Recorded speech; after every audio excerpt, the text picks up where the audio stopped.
الدين والصلاة والسلام على أشرف الأنبياء والمرسلين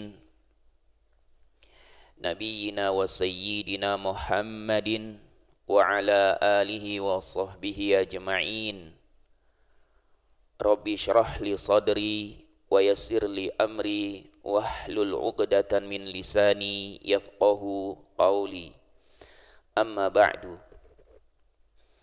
Jamaah kaum muslimin yang dimuliakan Allah Subhanahu wa taala.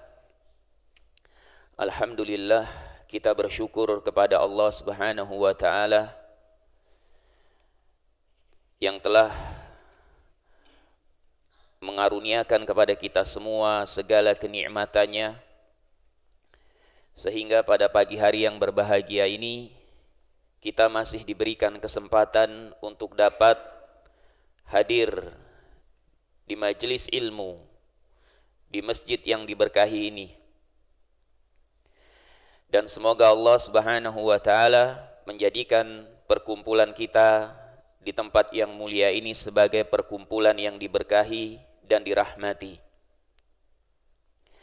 Kita akan melanjutkan kembali kajian kita terhadap kitab Riyadhus Shalihin, di mana di pertemuan sebelumnya kami sudah menyampaikan bahwa kajian kitab ini sebenarnya sudah dikaji oleh guru kita bersama, yaitu Al-Ustadz Hamzah Abbas, di mana beliau sudah sampai pada pembahasan yang lumayan jauh. Tapi tidak mengapa, kita akan mengulanginya lagi, membaca kitab ini mulai dari muqaddimahnya. Karena biasanya beda orang akan beda rasa. Sebagaimana juga dikatakan, yujadu fil anhar ma la yujadu fil bihar. Engkau akan mendapatkan sesuatu di dalam sungai apa yang engkau tidak dapatkan di dalam samudra. Pada pertemuan yang telah lalu, kita sudah membahas penjelasan dari Al-Imam An-Nawawi rahimahullahu ta'ala bahwa hikmah terbesar tujuan penciptaan manusia adalah untuk beribadah kepada Allah Subhanahu wa ta'ala. Dan tujuan ini kemudian beliau juga menjelaskan bahwa dunia ini hanyalah tempat persinggahan, karena kehidupan dunia ini bukan kehidupan yang abadi. Beliau kemudian menyebutkan orang-orang yang memiliki kesadaran akan hikmah terbesar dari tujuan kehidupannya di dunia ini, yaitu untuk beribadah kepada Allah Subhanahu wa ta'ala dan tidak terlalu condong apalagi sampai mencintai kehidupan dunia. Mereka adalah orang-orang yang berakal. Dan orang-orang yang berakal yang beliau maksud adalah orang-orang yang zuhud terhadap kehidupan dunia ini. Dan zuhud sebagaimana yang telah didefinisikan oleh Al-Imam Ibnul Qayyim rahimahullahu ta'ala, maknanya adalah tarku ma la yanfa'u fil akhirah, meninggalkan apa yang tidak bermanfaat untuk kehidupan akhirat. Artinya orang yang zuhud lebih mementingkan kehidupan akhiratnya daripada kehidupan dunia. Dan definisi ini lebih luas jangkauannya, karena tidak membatasi bahwa orang yang zuhud itu hanya orang-orang atau sekedar orang-orang yang tidak memiliki harta. Kalau seperti ini pengertian zuhud, maka seperti Nabi Sulaiman ataupun di antara para sahabat yang memiliki harta dan kekayaan seperti Abdurrahman bin Auf tidak bisa dikategorikan sebagai orang yang zuhud. Maka definisi zuhud yang disebutkan oleh Ibnul Qayyim rahimahullahu ta'ala ini lebih luas jangkauannya. Tidak membatasi apakah orang itu miskin ataupun kaya. Yang penting siapa saja yang lebih mengutamakan kehidupan akhiratnya daripada kehidupan dunianya, maka dia termasuk orang yang zuhud terhadap kehidupan dunia ini. Ibaratnya dia hanya menjadikan dunia ini di genggaman tangannya, tidak sampai memasukkan ke dalam hatinya. Seperti yang dikatakan oleh seorang penyair, ya, laisa minal khotor an takuna safinatu fil ma. Tidaklah membahayakan apabila perahu itu ada di atas air. Walakinal khatar an yakunal ma'u fis safinah. Akan tetapi yang membahayakan ketika air ada di atas perahu. Wa wujudul mu'min fid dunya laisa mushkilah. Keberadaan orang yang beriman di dunia ini tidaklah masalah, bukan suatu permasalahan. Walakinnal mushkilah an takuna dunya fi qalbil mu'min. Akan tetapi keberadaan orang yang beriman di dunia ini bisa menjadi permasalahan ketika dunia ini ada di hati orang yang beriman. Intinya harta kekayaan ini fungsinya atau seperti media, hanya seperti media saja, di mana dia bisa mengantarkan seorang hamba untuk mendapatkan kehidupan yang bahagia di akhirat, atau bisa mengantarkan seorang hamba untuk mendapatkan kesengsaraan di kehidupan akhiratnya. Kemudian setelah itu penulis menukil sebuah syair. Ini sudah kita bacakan terakhir di pertemuan kemarin, ya, kita berhenti sampai di sini. Beliau menukilkan sebuah syair, inna lillahi ibadan futana. Sesungguhnya Allah memiliki hamba-hamba yang berakal. Tallaqud dunya wa khaful fitana. Mereka meninggalkan dunia dan takut terhadap fitnah-fitnahnya. Baik fitnah syubhat maupun fitnah syahwat. Nadharu fiha falamma alimu annaha laysat lihayyin watana. Mereka hamba-hamba ini, hamba-hamba yang berakal ini, memperhatikan kondisi kehidupan dunia dengan basirahnya. Maka ketika mereka mengetahui hakikat kehidupan dunia ini, annaha laysat lihayyin watana, bahwasanya kehidupan dunia ini bukanlah negeri untuk hidup abadi. Karena negeri untuk hidup abadi hanyalah kehidupan akhirat. Sebagaimana Allah Subhanahu wa taala berfirman, wal akhiratu khairu wa abqa. Dan kehidupan akhirat, negeri akhirat ini lebih baik dan lebih kekal. Di sanalah tempat atau ya tempat berpulangnya setiap hamba.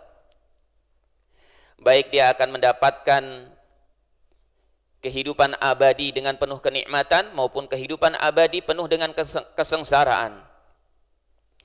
Ja'aluha lujjatan wattakhadhu salihal a'mali fiha sufuna.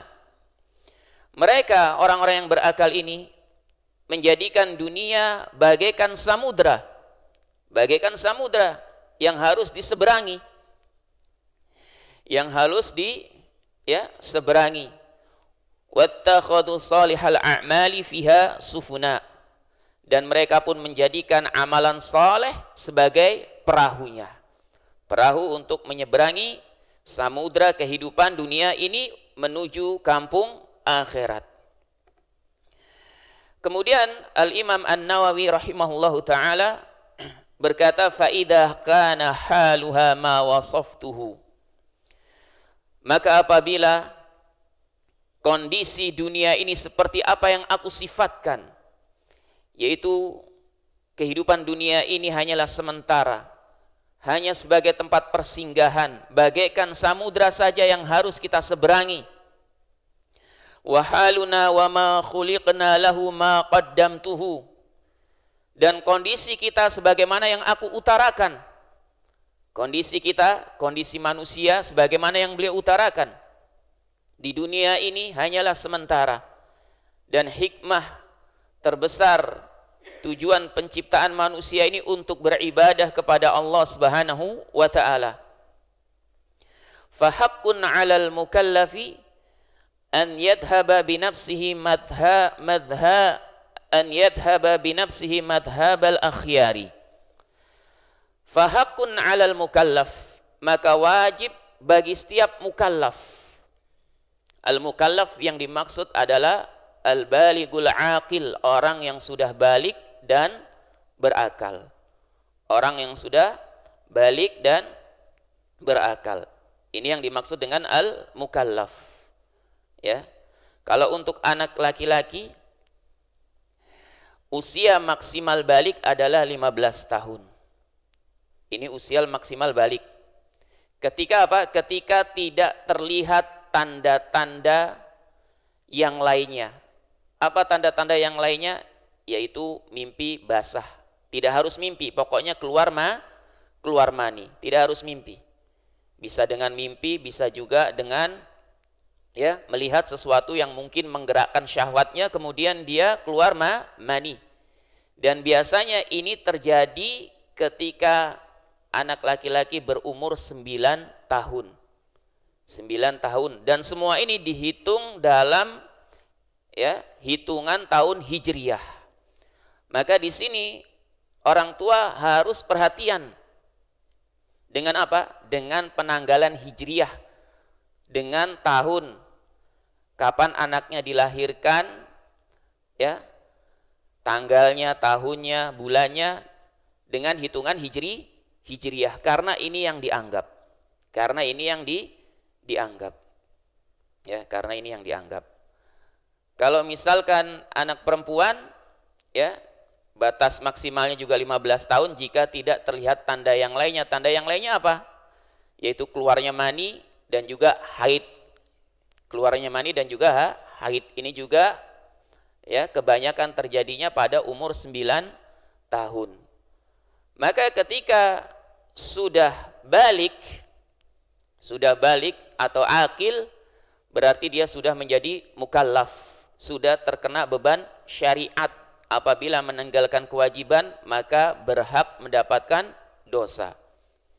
Beliau berkata, wajib bagi setiap mukallaf untuk mengikuti atau mengajak dirinya mengikuti jalannya orang-orang terbaik. Wa yasluka maslaka ulin nuha wal absar, dan menapaki jejak orang-orang yang berakal dan orang-orang yang memiliki ketajaman basirah. Wa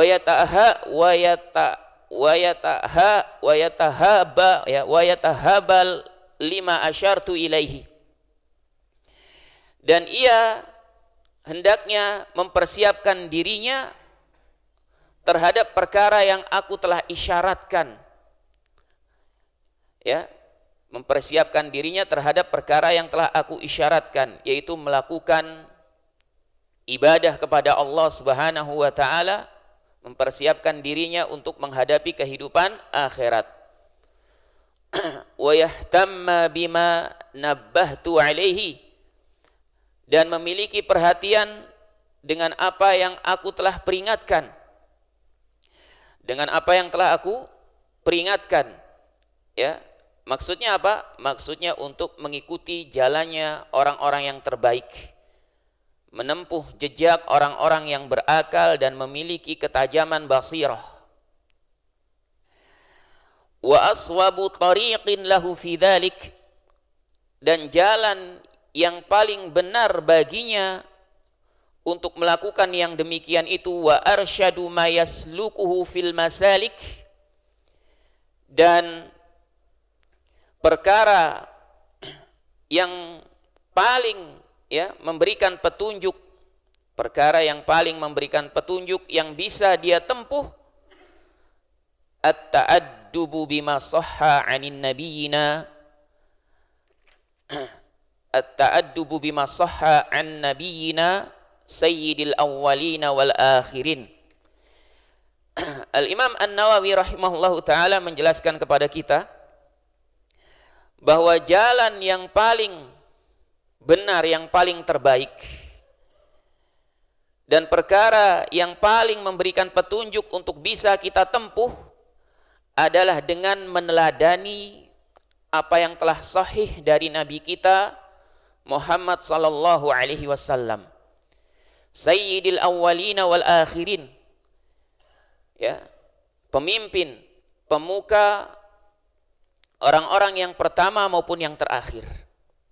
Sebagaimana Nabi kita Muhammad sallallahu alaihi wasallam bersabda, anna sayyidun nasi yaumal qiyamah, aku adalah pemimpin manusia di hari kiamat nanti. Di riwayat yang lain, anna sayyidu waladi Adam, aku adalah pemimpin pemuka para anak Adam. Wa akramis sabiqina wallahikin, dan beliau Nabi kita Muhammad sallallahu alaihi wasallam adalah manusia yang paling mulia, yang kemuliaannya melebihi orang-orang yang terdahulu dan yang akan datang. Intinya di sini Al-Imam An-Nawawi rahimahullahu taala ingin menjelaskan bahwa thariqah, jalan yang paling benar, yang paling memberikan petunjuk bagi seorang hamba untuk bisa beribadah dengan sempurna kepada Allah Subhanahu wa taala adalah jalan untuk bisa beribadah kepada Allah Subhanahu wa taala dengan sempurna dan mendekatkan diri kepada Allah Subhanahu wa taala adalah jalan yang pernah ditempuh oleh Nabi kita Muhammad sallallahu alaihi wasallam dengan meneladani apa yang telah diajarkan oleh Nabi kita Muhammad sallallahu alaihi wasallam. Ini merupakan thariqah yang paling benar dan yang paling memberikan petunjuk kepada setiap hamba ini. Salawatullahi wassalamuhu alaihi wa ala sairin nabiyyin. Semoga salawat dan salam tercurah kepada junjungan kita Nabi Muhammad sallallahu alaihi wasallam dan kepada seluruh nabi.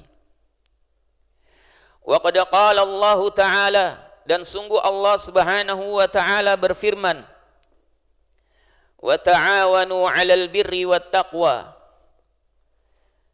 dan tolong menolonglah dalam kebaikan dan ketakwaan. Wa qad sahha 'an Rasulillah sallallahu alaihi wasallam annahu qala, dan sungguh telah sahih dari Rasulullah sallallahu alaihi wasallam bahwasanya beliau bersabda, wallahu fi 'aunil 'abdi ma kana al-'abdu fi 'auni akhi. Allah akan senantiasa menolong hambanya selama seorang hamba menolong saudaranya. Di sini Al-Imam An-Nawawi rahimahullahu taala beliau membawakan ayat yang mulia ini dengan hadis ini ingin menjelaskan bahwa tujuan beliau menulis kitab ini dalam rangka untuk ta'awun, untuk tolong menolong dalam kebaikan dan ketakwaan, membantu saudaranya sesama muslim agar mudah dalam memahami ajaran-ajaran Nabi sallallahu alaihi wasallam, terutama yang berkaitan dengan akhlak dan adab, berkaitan dengan muamalah, berkaitan dengan ibadah-ibadah hati yang bisa mengantarkan seorang hamba untuk semakin ikhlas, untuk semakin khusyuk dalam beribadah kepada Allah Subhanahu wa taala.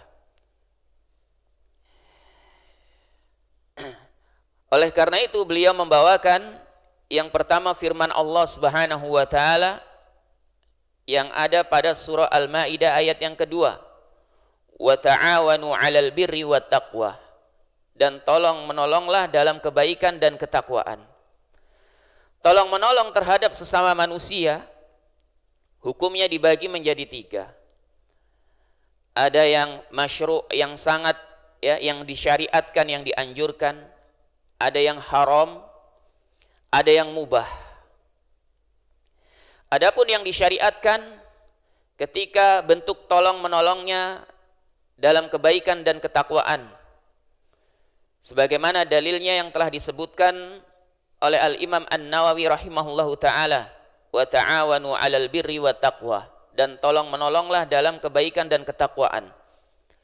Contohnya seperti misalkan DKM masjid ya meminta bantuan kepada para jamaah untuk kerja bakti masjid, membersihkan masjid, atau untuk ya ikut serta mengurusi penyembelihan hewan kurban. Maka DKM masjid sebagai pihak yang meminta bantuan, meminta pertolongan ini dibolehkan. Meminta pertolongan bantuan yang seperti ini. Dan jamaah sangat dianjurkan, sangat disyariatkan untuk bisa memberikan pertolongan selama tidak ada uzur syar'i pada dirinya. Ya. Karena tolong menolong yang seperti ini bentuknya adalah kebaikan dan ketakwaan kepada Allah Subhanahu wa taala, yang akan mendatangkan pahala dari Allah Subhanahu wa taala.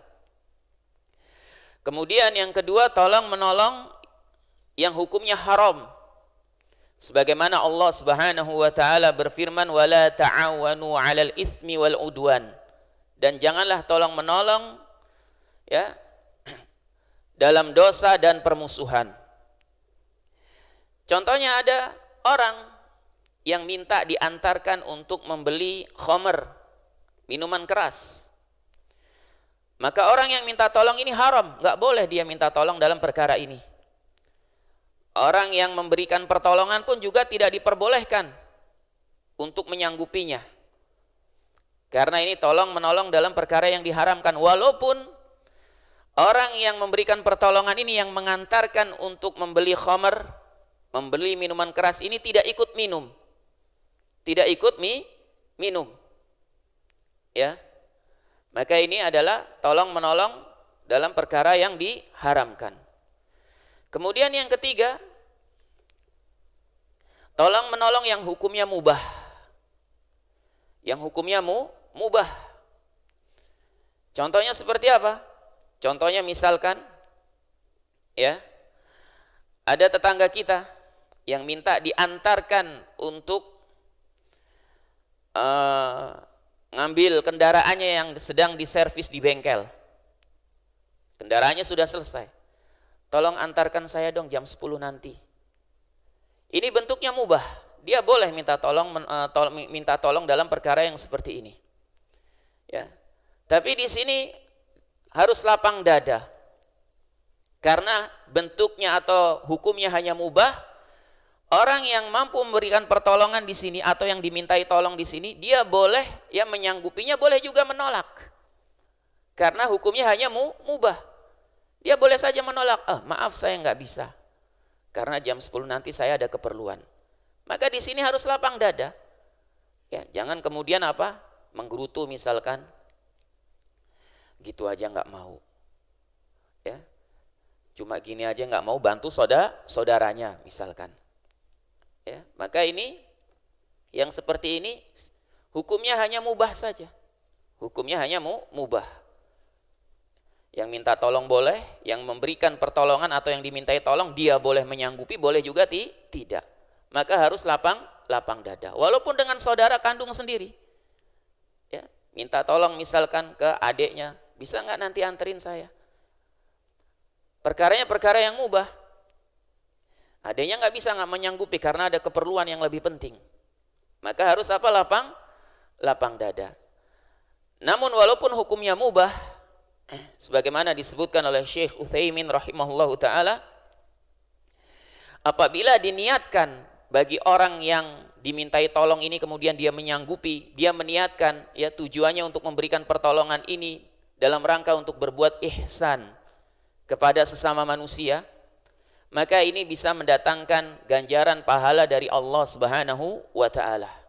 Sebagaimana Allah Subhanahu wa taala berfirman, "Innallaha yuhibbul muhsinin." Sesungguhnya Allah mencintai orang-orang yang berbuat ihsan. Yang berbuat ihsan, walaupun mubah, tapi jika diniatkan dalam rangka untuk berbuat ihsan, ya, mengikuti apa yang telah di perkara yang dicintai oleh Allah Subhanahu wa taala, maka ini bisa mendatangkan suatu pahala bagi dirinya. Dan disinilah perlunya ya kita belajar, perlunya kita untuk berilmu. Karena sebenarnya banyak sekali hal-hal yang mungkin kita anggap itu ya perkara biasa saja, tapi jika kita melakukannya dengan niat yang benar, maka akan mendatangkan pahala dari Allah Subhanahu wa taala. Ketika kita membantu saudara kita, menolong saudara kita, walaupun itu perkara yang mubah, tapi kita niatkan dalam rangka untuk berbuat ihsan, melakukan apa ya perkara yang dicintai oleh Allah Subhanahu wa taala, maka ini akan mendatangkan pahala dari Allah Subhanahu wa taala. Kemudian beliau membawakan hadis, wallahu fi aunil abdi makana al abdu fi auni akhihi. Allah akan senantiasa menolong hambanya, akan senantiasa menolong hambanya. Kapan itu? Ketika seorang hamba menolong saudaranya dengan hartanya, dengan badannya, dan dengan perkara yang lainnya. Ya. Maka di sini juga ada anjuran agar kita memiliki ya, agar kita ini memiliki motivasi untuk apa? Untuk saling memberikan, untuk menolong, membantu saudara kita yang kesulitan. Ya, membantu menolong saudara kita yang kesulitan. Kemudian beliau berkata, wa annahu qala man dala ala khairin falahu mithlu ajri fa'ilihi. Dan Nabi sallallahu alaihi wasallam bersabda, siapa saja yang menunjukkan kepada kebaikan, maka ia akan memperoleh pahala seperti orang yang mengamalkannya. Wa annahu qala, dan Nabi sallallahu alaihi wasallam juga bersabda, man da'a ila hudan kana lahu minal ajri mislu ujuri man tabi'ahu la yanqusu dzalika min ujurihim syai'a. Siapa saja yang mengajak kepada petunjuk Allah, maka ia akan mendapatkan pahala seperti pahala orang yang mengikutinya, yang mengamalkannya, tanpa mengurangi sedikit pun pahala orang-orang yang mengamalkannya. Ya. Ini juga merupakan hadis yang melatar belakangi Al-Imam An-Nawawi rahimahullahu ta'ala untuk menyusun kitab ini. Karena beliau menyusun kitab ini dalam rangka untuk ya menyebarkan kebaikan dan menyebarkan petunjuk Allah Subhanahu wa ta'ala, mengajak manusia agar mengikuti ajaran Nabi kita yang mulia Muhammad sallallahu alaihi wasallam, terutama dalam perkara akhlak dan adab. Ya. Dan dua hadis yang mulia ini menunjukkan keistimewaan orang-orang, ya, keistimewaan atau pahala yang akan didapatkan oleh orang-orang yang mengajak kepada kebaikan, mengajak kepada petunjuk Allah Subhanahu wa ta'ala, bahwa mereka akan mendapatkan pahala seperti orang-orang yang mengamalkannya, tanpa mengurangi sedikit pun pahala orang-orang yang mengamalkan tersebut.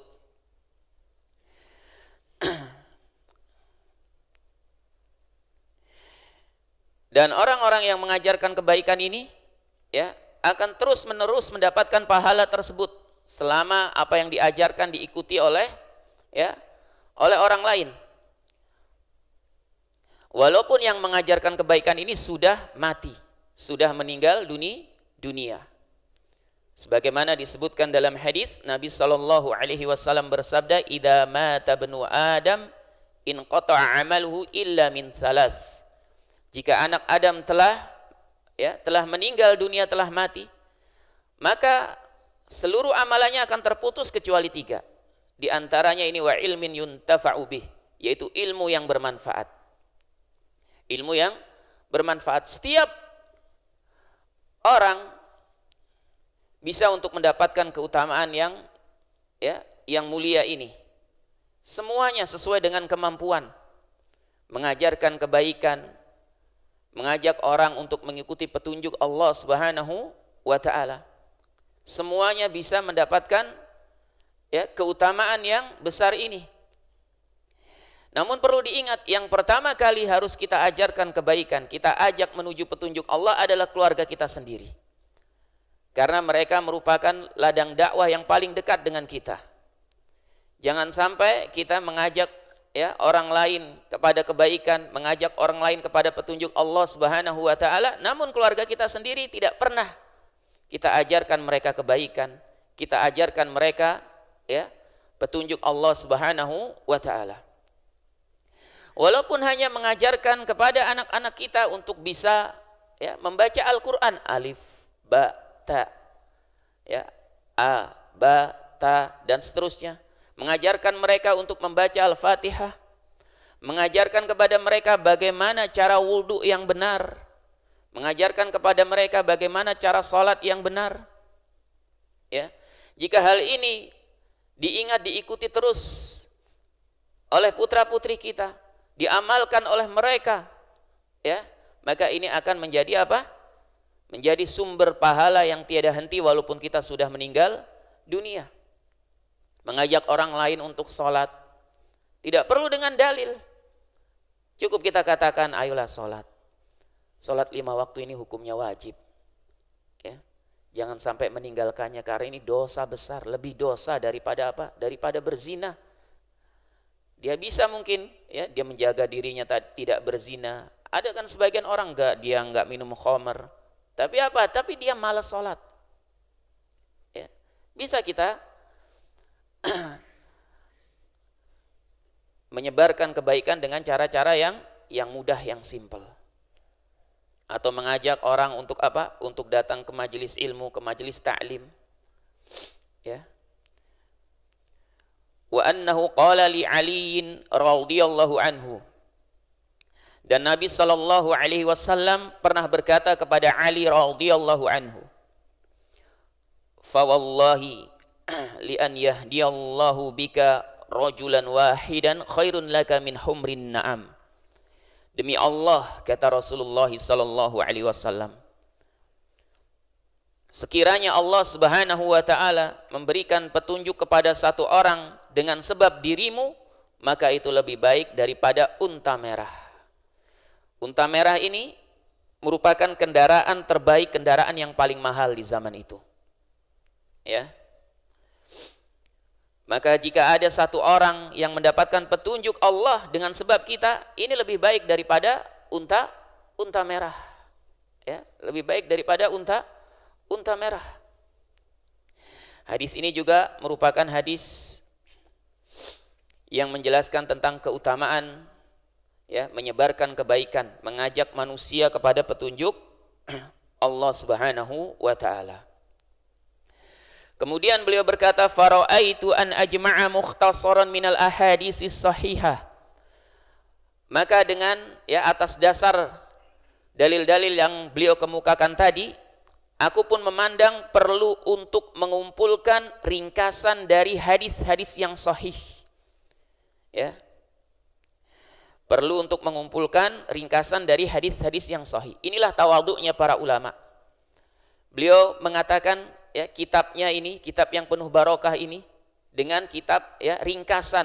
Padahal Riyadhus Shalihin ini disebutkan bahwa jumlah hadisnya itu ada sekitar 1897 hadis.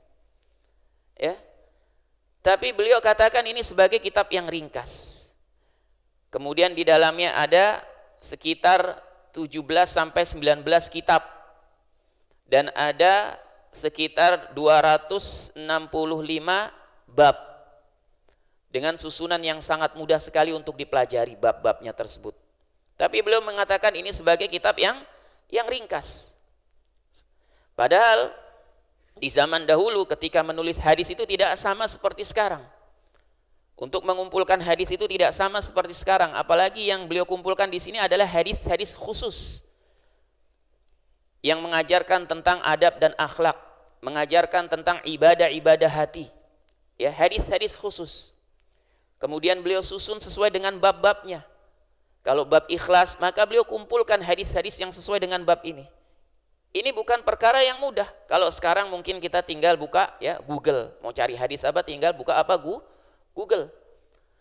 Penerangan juga sekarang ya sangat mudah. Kalau zaman dahulu nggak ada penerangan seperti ini. Tidak ada penerangan seperti ini. Tapi beliau tetap mengatakan ini kitab yang ringkas. Ini kitab yang ringkas. Kenapa? Karena dibandingkan dengan para ulama yang lainnya, ya masih banyak lagi yang menyusun kitab-kitab yang lebih tebal, yang mengumpulkan hadis-hadis lebih banyak lagi daripada apa yang beliau kumpulkan. Dan ini tawaduknya beliau. Ini tawaduknya beliau. Dan tawaduknya para ulama pun demikian. Banyak sekali para ulama yang menyusun kitab-kitab yang memberikan manfaat kepada umat, tapi mereka mengatakan ini adalah kitab yang kecil. Ini adalah kitab yang kecil. Ya. Karena mereka sadar bahwasanya apa yang telah dilakukan dari mengumpulkan kitab-kitab yang penuh manfaat ini semuanya ya tidak akan bisa dilakukan kecuali dengan pertolongan Allah Subhanahu wa taala.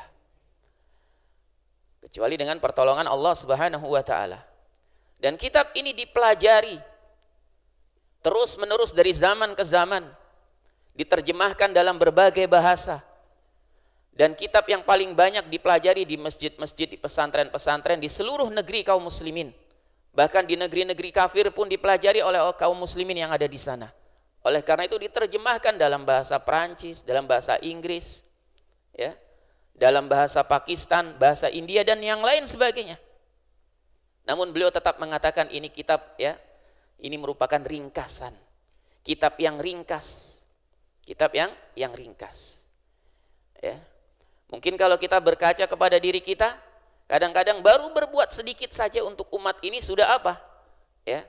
Sudah ya merasa bangga, sudah merasa seperti apa? Seperti memberikan manfaat yang cukup besar kepada umat ini. Padahal apa yang kita lakukan untuk umat ini cuma sedikit. Hanya sedikit saja. Dibandingkan dengan para pendahulu kita yang soleh. Ya. Kadang-kadang ya, untuk dikatakan kita ini punya manfaat kepada umat ini malu seharusnya. Ya, malu.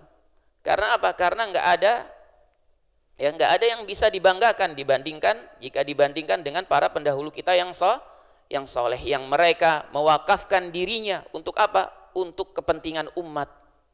Al-Imam An-Nawawi rahimahullahu taala sebagaimana yang sudah kita sebutkan di pertemuan pertama, bahwa kehidupan beliau di dunia ini hanya berlangsung sekitar 45 tahun saja. Karena beliau meninggal di usia 45 tahun. Ya. Dan beliau tidak menikah. Meninggal dalam keadaan belum pernah menikah. Kehidupannya hanya digunakan untuk apa? Untuk berkhidmat. Ya, berkhidmat, mempelajari hadis-hadis Nabi sallallahu alaihi wasallam dan juga mengajarkannya. Mustamilan ala ma yakunu tariqan li sahibihi ilal akhirah. Ya, ringkasan dari hadis-hadis yang sahih ini mencangkup perkara yang bisa menjadi jalan li sahibihi bagi orang yang mengamalkannya untuk menuju akhirat. Untuk menuju akhirat. Jadi bukan main-main. Hadis-hadis yang berisi di dalam Riyadhus Shalihin ini merupakan hadis-hadis yang bisa menjadi jalan bagi seorang hamba jika dia mau mengamalkannya untuk apa? Untuk menuju negeri akhiratnya. Ya, untuk menuju negeri akhiratnya, untuk mendapatkan derajat di sisi Allah Subhanahu wa taala. Wa muhassilan li adabihil batinah wa dhahirah. dan menghasilkan ya bagi orang yang mengamalkannya untuk memiliki adab-adab ya, adab-adab yang baik secara batin maupun secara dohirnya. Jami'an litarghibi wat tarhib. Dan ringkasan dari hadis-hadis ini menghimpun perkara yang bisa membawa motivasi dan juga ya perkara yang berupa peringatan, ancaman, memberikan motivasi untuk apa? Untuk beribadah kepada Allah Subhanahu wa taala, memberikan peringatan, ancaman dari perkara-perkara yang dibenci oleh Allah Subhanahu wa taala. Wasairi anwa'i adabis salikin, ya, dan juga menghimpun seluruh jenis-jenis adab as-salikin, ya, jenis-jenis adab yang dibutuhkan oleh orang-orang yang ingin mendekat menuju kepada Allah Subhanahu wa taala. Min ahadisiz zuhud, dari hadis-hadis yang berkaitan dengan zuhud, wa riyadatin nufus, dan hadis-hadis yang ya hadis-hadis tentang pelatihan jiwa, wa tahdhibil akhlaq, ya, hadis-hadis yang berkaitan dengan pendidikan akhlak, wa taharatil qulubi wa ilajiha, dan hadis-hadis yang berkaitan dengan ya pensucian jiwa, pensucian hati dan pengobatannya, yaitu pengobatan hati dari penyakitnya, wasiyanatil jawarih, dan hadis-hadis yang bisa memberikan penjagaan anggota tubuh agar tidak melakukan perbuatan-perbuatan yang dimurkai oleh Allah Subhanahu wa taala, wa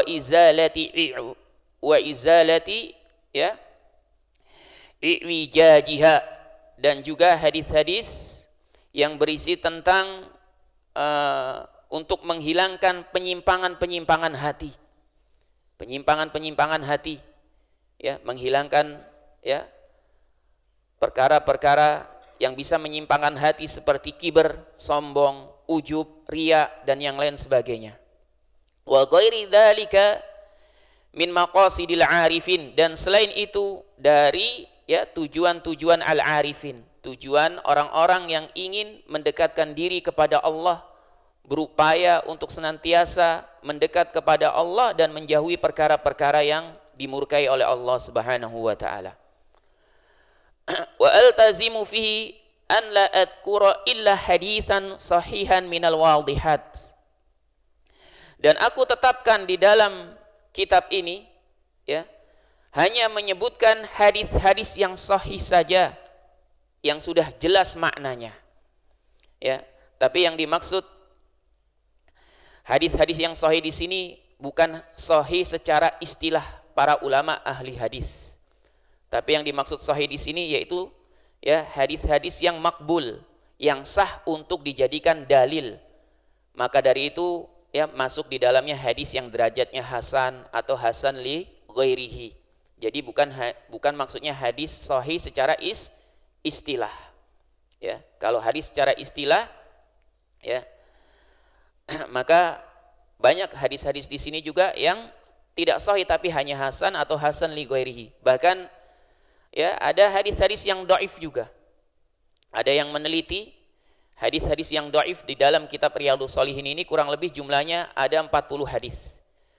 Dibandingkan dengan jumlah hadis yang terdapat dalam kitab ini, yaitu yang jumlahnya 1000 lebih, ya, maka yang dhaif itu hanya sedikit saja. Ya, yang dhaif itu hanya sedikit saja. Dan inilah ya buatan manusia atau susunan manusia, pasti tidak lepas dari kekurangan. Ya. Tidak lepas dari kekurangan. Minal wadihat, dan hadis-hadisnya semuanya jelas, maksudnya jelas maknanya, mudah untuk difahami, karena tujuan beliau menulis kitab ini diperuntukkan untuk semua kalangan, sehingga orang-orang awam seperti kita pun bisa memahaminya. Ya, bisa memahaminya.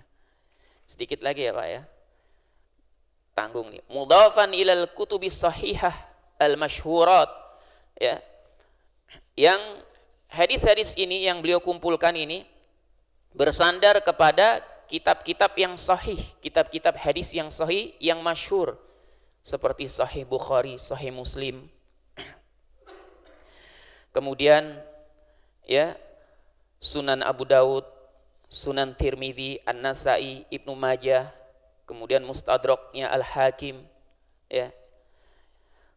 Wa usaddira al-abwaba minal Qur'anil azizi bi ayatin karimatin.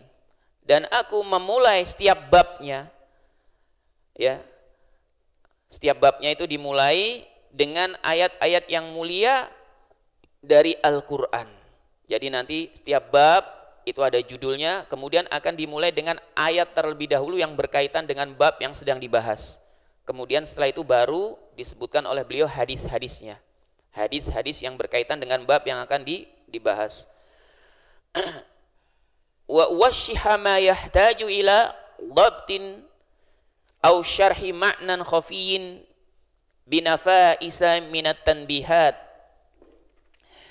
Dan aku tambahkan apa yang dibutuhkan dari dhabat. Dhabat itu pengharokatan suatu kata yang dibutuhkan. Supaya apa? Supaya pembaca ya tidak salah. Tidak salah untuk apa? Untuk membacanya, juga untuk memahami maknanya. Dan juga penjelasan suatu makna yang tersembunyi. Jadi ada kata atau kalimat yang maknanya mungkin ya tersembunyi, tidak difahami, maka beliau jelaskan apa maknanya. Binafaisa minat tanbihat, dengan ya memberikan peringatan-peringatan yang berharga. Wa idza qultu fi akhir haditsin, dan jika aku mengatakan di akhir hadis muttafaqun alaih fa ma'nahu rawahul Bukhari wa Muslim. Jika aku mengatakan di akhir hadisnya muttafaqun alaih, maka yang dimaksud hadis tersebut diriwayatkan oleh Al-Imam Al-Bukhari dan Muslim. Ya. Tinggal sedikit lagi, ini terakhir. Enggak apa-apa ya, Pak ya. Tinggal sedikit nih. Wa arju in tamma hadzal kitabu an yakuna sa'iqan lil mu'tani bihi ilal khairat. Dan aku berharap jika kitab ini telah sempurna, ya, kitab ini telah sempurna. Di sini isyarat bahwa muqaddimah ini ditulis sebelum apa? Sebelum hadis-hadisnya itu dikumpulkan oleh beliau.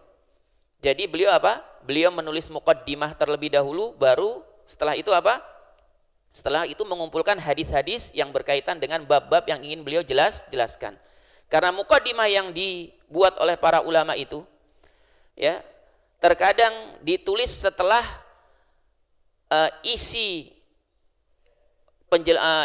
ya pokok dari isi kitab tersebut itu sudah ditulis, baru dibuat muqaddimahnya. Ini terkadang. Jadi muqaddimah itu kadang ditulis setelah apa? Setelah kitabnya itu selesai, baru beliau buat muqaddimah. Ada kalanya para ulama itu membuat muqaddimah dulu, baru setelah itu menyusun kitabnya. Dan beliau di sini memberikan isyarat ya bahwa kitab muqaddimah ini ditulis terlebih dahulu sebelum apa? Menyusun hadis-hadisnya. Oleh karena itu beliau berkata di sini, dan aku berharap jika kitab ini sempurna, maksudnya selesai ditulis, an yakuna sa'iqan lil mu'tani bihi ilal khairat, bisa menjadi pembimbing, ya, pedoman bagi orang-orang yang memiliki perhatian untuk berbuat kebaikan, untuk berbuat kebaikan, ya, hajizan lahu an anwa'il qabahih wal muhlikat, dan bisa menjadi penghalang bagi seorang hamba, ya, dari segala jenis keburukan dan perkara-perkara yang membinasakan. Wa ana sa'ilun akhan intafa'a bi syai'in minhu an yad'u wali walidayya wa masyayikhi wa sa'iri ahbabina wal muslimina ajma'in. Dan aku memohon kepada saudaraku, ya, kepada saudaraku yang mendapatkan ya sesuatu manfaat dari kitab ini, agar mendoakan diriku, yaitu mendoakan Al-Imam An-Nawawi rahimahullahu ta'ala, wali walidayya, dan juga mendoakan kedua orang tuaku, wa masyayikhi, dan guru-guruku, dan seluruh orang-orang yang kita cintai, dan seluruh kaum muslimin. Ya, beliau mengharapkan doa dari orang-orang yang mendapatkan manfaat dari kitab beliau ini. Maka kita doakan beliau, doakan beliau, ya, minimal rahimahullah, semoga Allah merahmatinya. Wa 'alallahil karimi i'tamadi wa ilaihi tafwidi wastinadi, dan hanya kepada Allah yang maha mulia lagi Maha Pemurah, ya, aku bergantung. Dan hanya kepadanya aku serahkan dan aku sandarkan segala urusanku. Wa hasbiyallahu wa ni'mal wakil, dan cukuplah Allah sebagai sebaik-baiknya pelindung dan penolong. Wala haula wala quwata illa billahil azizil hakim, dan tidak ada daya upaya serta kekuatan kecuali dengan pertolongan Allah yang maha perkasa lagi maha bijaksana. Beliau mengakhiri muqaddimahnya ini dengan doa. Dengan doa, ya, yang menunjukkan bahwa beliau bertawakal kepada Allah Subhanahu wa taala dalam menyusun kitab ini. Ya, beliau tidak menyandarkan kepada kemampuan dan kecerdasan dirinya. Karena setiap hamba, ya, ketika melakukan sesuatu hendaknya dia bertawakal kepada Allah. Tidak ada seorang hamba yang ketika melakukan sesuatu itu, ya, karena kecerdasan dan, ya, kekuatannya atau kemampuannya. Semuanya itu karena pertolongan Allah Subhanahu wa taala. Dan ini juga menunjukkan ketawaduan beliau serta apa? Serta kesadaran beliau bahwa apa yang beliau tulis ini tidak akan bisa sempurna kecuali dengan bertawakal, memohon pertolongan Allah Subhanahu wa taala. Dan seperti inilah kebiasaan para ulama ketika mengakhiri muqaddimah kitab-kitab mereka. Mereka senantiasa berdoa kepada Allah, memohon pertolongan kepada Allah Subhanahu wa taala. Ini bisa kita contoh dalam segala perbuatan kita, hendaknya kita apa? Menyandarkan kepada Allah Subhanahu wa taala dan senantiasa bergantung kepada Allah dan memohon pertolongannya. Memohon pertolongannya. Karena kita tidak akan bisa melakukan sesuatu perkara kecuali dengan apa? Kecuali dengan pertolongan Allah Subhanahu wa taala. Demikian saja yang bisa kami sampaikan, ya. Ini juga sebenarnya jadwalnya Ustadz Ibnu Majah, ya, hafizahullah ta'ala, namun karena beliau berhalangan hadir maka kami gantikan untuk sementara waktu. Dan alhamdulillah kita telah selesai membaca muqaddimah dari kitab Riyadhus Shalihin ini. Insyaallah ta'ala di pertemuan yang selanjutnya kita akan langsung masuk kepada, ya, bab yang pertama, pembahasan yang pertama dari isi kitab Riyadhus Shalihin ini. Barakallahu fikum, kurang lebihnya kami mohon maaf. Subhanakallahumma wa bihamdik, asyhadu an la ilaha illa anta, astaghfiruka wa atubu ilaik. Wassalamu alaikum warahmatullahi wabarakatuh.